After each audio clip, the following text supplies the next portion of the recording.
پاکستان ایک بار پھر عالمی توجہ کا مرکز، امریکہ اور ایران کے درمیان مذاکرات اسلام آباد میں ہو سکتے ہیں۔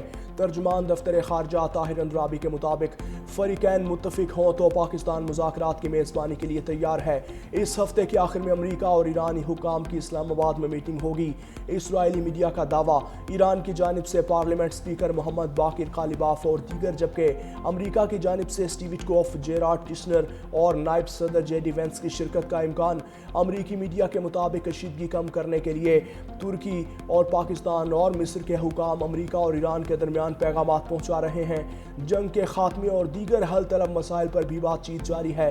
صدر ٹرمپ نے بھی ایران کے اعلیٰ رہنما سے بات چیت اور ڈیل کی خواہش کا دعویٰ کیا تھا۔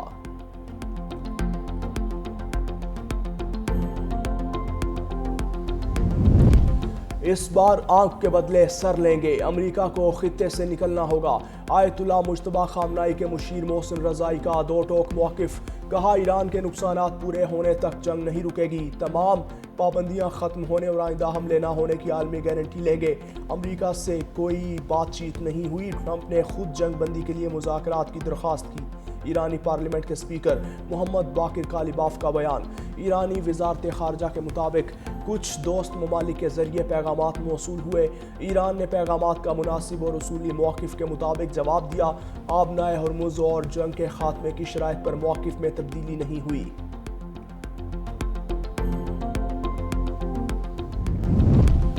جنگ روکنے کے لیے ایران نے 6 شرائط پیش کر دیں۔ سیکیورٹی اور سیاسی رہنماؤں کا کہنا ہے ایران کی شرائط کو سنجیدگی سے لیا جائے۔ ایران نے جنگ دوبارہ شروع نہ ہونے کی یقین دہانی مانگ لی۔ خطے میں امریکی فوجی اڈوں کی بندش، امریکہ اور اسرائیل کو پیچھے ہٹنے اور ایران کو ہر جانے کی ادائیگی کی بھی شرط رکھ دی۔ تمام علاقائی فرنٹس پر جنگ بندی کا مطالبہ کر دیا۔ آبنائے ہرمز پر نئے قانون پر عمل درآمد کی بھی یقین دہانی۔ ایران نے میڈیا پر پروپیگنڈا کرنے والوں کو سزائیں دینے کا بھی مطالبہ کر دیا۔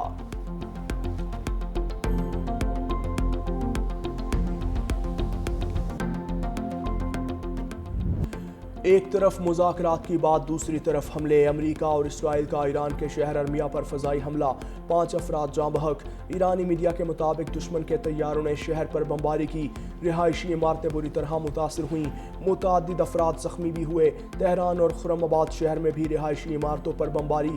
خرم آباد شہر میں فضائی حملوں کے بعد متاثرہ علاقوں میں بجلی کا نظام معطل۔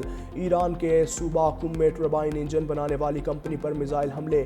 سینٹ کوم کے مطابق یہ تنصیب پاسداران انقلاب کے حملے کے لیے آؤٹ ڈور اور طیاروں کے پرزے تیار کرتی تھی۔ صہیونی فورسز کے لبنان پر بھی حملے جاری۔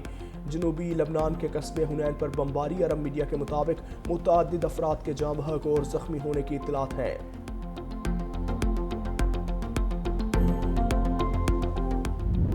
ٹرمپ آسمان کی طرف دیکھو، نیا سرپرائز آنے والا ہے۔ ایران نے حملوں کی 77ویں لہر کا آغاز کر دیا۔ اسرائیل کے جنوبی اور شمالی علاقوں پر خیبر شکن میزائلوں اور ڈرون سے حملہ۔ کویت میں علی السلیم، سعودی عرب میں شہزادہ سلطان اور متحدہ عرب امارات میں الزفرہ امریکی اڈے کو نشانہ بنایا۔ پاسداران انقلاب کا کہنا ہے ٹرمپ کے متضاد بیانات کی وجہ سے جنگ کو نظر انداز نہیں کریں گے۔ ایران کے اسرائیلی شہر سفت، حیفا، مقبوضہ یروشلم اور مغربی علاقوں میں بھی حملے۔ کلسٹر وار ہیڈ والے میزائل داغے، متعدد افراد کے زخمی ہونے کی اطلاعات۔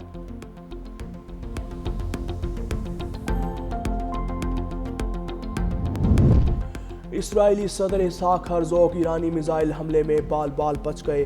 اسرائیلی میڈیا کے مطابق شمالی اسرائیل میں صدر کی نیوز کانفرنس کے دوران پہاڑی کے قریب میزائل گرا۔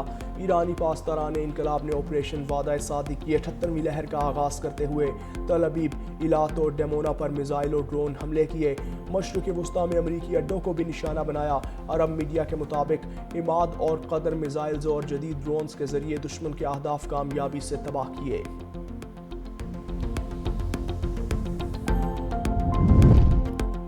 تہران میں شہریوں کا حکومت کے حق میں بڑا مظاہرہ۔ مظاہرین نے ایرانی پرچم اٹھا کر امریکہ اور اسرائیل کے خلاف شدید نعرے بازی کی۔ مظاہرین کا کہنا تھا کہ ٹرمپ صرف بیانات دیتے ہیں، ایران کے سامنے کچھ نہیں کر سکتے۔ اگر ایران کے انفراسٹرکچر پر حملہ ہوا تو اس کا بھرپور جواب دیا جائے گا۔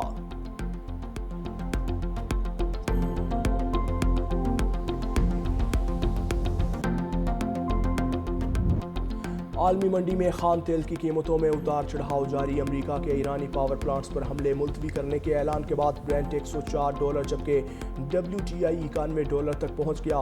ماہرین کے مطابق تیل مہنگا ہونے سے ڈالر مضبوط، سونا چاندی سستے ہوں گے۔ افراط زر میں بھی اضافے کا خدشہ۔ مشرق وسطی کشیدگی برقرار رہی تو اسٹیٹ بینک شرح سود بڑھانے کا اعلان کر سکتا ہے۔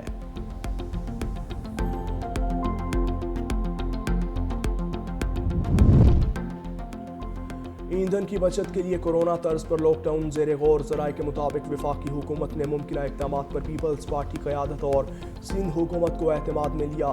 آئندہ دنوں میں مزید فیصلے کیے جائیں گے۔ ملک بھر میں بازاروں، تجارتی سرگرمیوں کے اوقات کار محدود کرنے کی تجویز۔ وفاقی حکومت کی زیر غور معاشی صورتحال پر تجاویز کے حوالے سے اعلیٰ سطحی اجلاس طلب۔ سندھ حکومت وفاق کے زیر غور اقدامات کا جائزہ لے گی۔ اجلاس 25 مارچ کو متوقع۔ ایندھن کے استعمال کو کم کرنے کے لیے فیصلے کیے جائیں گے۔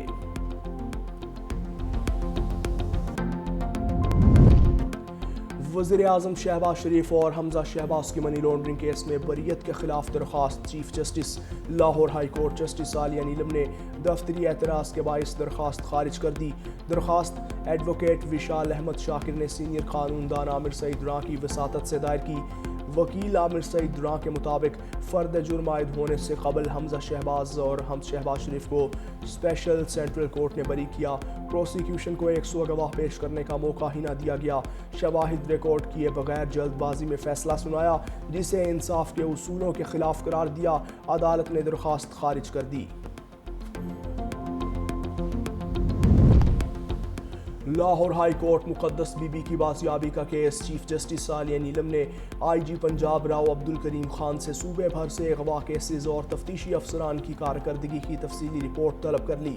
IG پنجاب نے عدالت کو بتایا کہ بچی کو 2022 میں قتل کیا گیا۔ ملزم محسن کے جسمانی ریمانڈ پر کیس جاری۔ بچی مقدس بی بی کی لاش نالے میں پھینکی گئی۔ بعد ازاں تھانے والوں نے امانتاً دفنائی۔ چیف جسٹس کا تفتیشی افسران کی کارکردگی پر شدید اظہار تشویش۔ استفسار کیا کہ ثابت کرنے میں 4 سال کیسے لگ گئے۔ جسٹس عالیہ نیلم نے ہدایت کی کہ محنتی اور تجربہ کار تفتیشی افسران تعینات کیے جائیں۔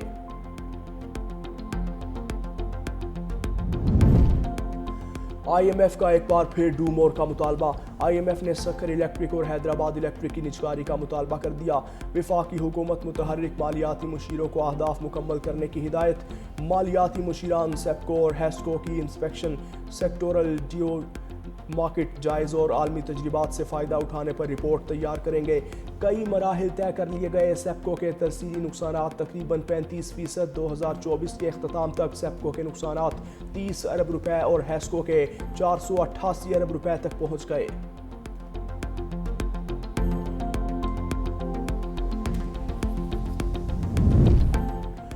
معاشی استحکام میں بہتری۔ کاروباری دن کے آغاز پر حصص میں شاندار تیزی۔ KSE 100 انڈیکس میں 4400 پوائنٹ سے زائد کا اضافہ۔ غیر مالی سال 2026 کے پہلے 8 ماہ میں منافع ڈیویڈنڈ 1.73 ارب روپے ڈالر تک پہنچ گیا۔ مختلف شعبوں میں نمایاں ادائیگیاں کی گئیں۔ مشیر وزیر خزانہ خرم شہزاد کے مطابق بیرونی سرمایہ کاروں کا اعتماد 75% تک بڑھ گیا۔ ملک میں استحکام اور کاروباری سرگرمیوں میں تیزی آئی۔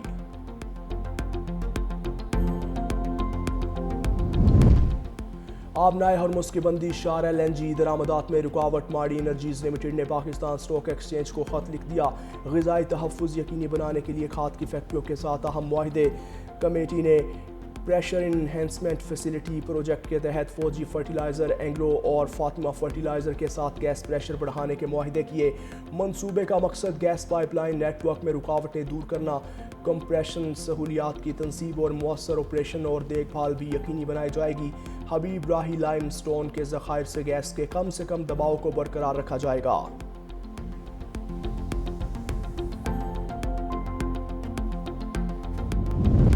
افغان طالبان رجیم کی سرپرستی میں دہشت گرد اور جرائم پیشہ نیٹ ورک خطے کے لیے بڑا خطرہ۔ امریکی جریدہ اسمال وار جرنل کی رپورٹ میں انکشاف۔ افغانستان میں سیاسی مفلوجی، معاشی تباہی اور عالمی تنہائی سے عدم استحکام میں اضافہ۔ نصف سے زائد آبادی غربت کا شکار۔ خواتین پر پابندیاں اور انتہا پسندی کے فروغ نے علاقائی اور عالمی سلامتی کو خطرے میں ڈال دیا۔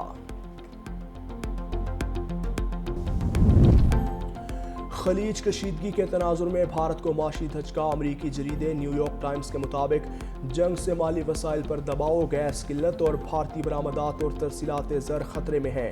ایک ماہ میں سٹاک مارکیٹ تقریباً 10% گر گئی۔ گولڈ مین سانچیز کے مہنگائی اور کمزور کرنسی کا خدشہ بھی ظاہر کر دیا۔ ماہرین کے مطابق مودی حکومت کی پالیسیوں سے عوامی مفادات متاثر ہوئے۔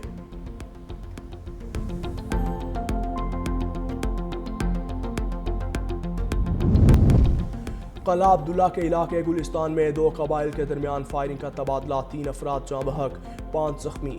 فریقین کے درمیان ٹیوب ویل کے تنازع پر جھگڑا ہوا، دونوں جانب سے بھاری اسلحے کا استعمال جاری، صورتحال کشیدہ۔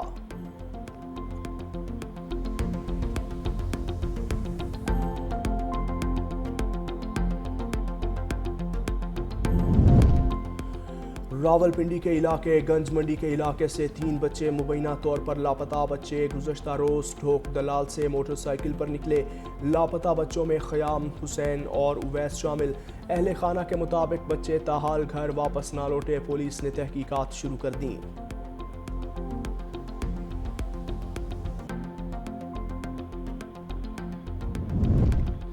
پنجاب سمیت ملک بھر میں آج سے بارشوں کا نیا سلسلہ شروع ہوگا۔ بارشوں کا سلسلہ 30 مارچ تک جاری رہے گا۔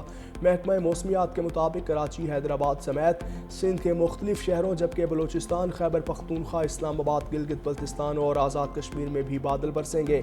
بالائی علاقوں میں بھی برف باری کا امکان ہے۔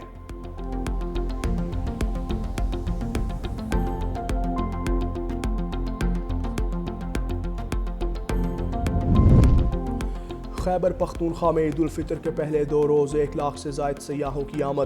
21 اور 22 مارچ کو 1,01,420 افراد سیاحت کے لیے پہنچے۔ 27 غیر ملکی سیاحوں نے بھی خیبر پختونخوا کا رخ کیا۔ سوات ویلی سیاحوں کی پہلی ترجیح رہی، جہاں 58,000 سے زائد افراد پہنچے۔ گلیات میں 30,450، ناران کاغان میں 5,754، کالاش ویلی اور گرم چشمہ میں 3,509 سیاح آئے۔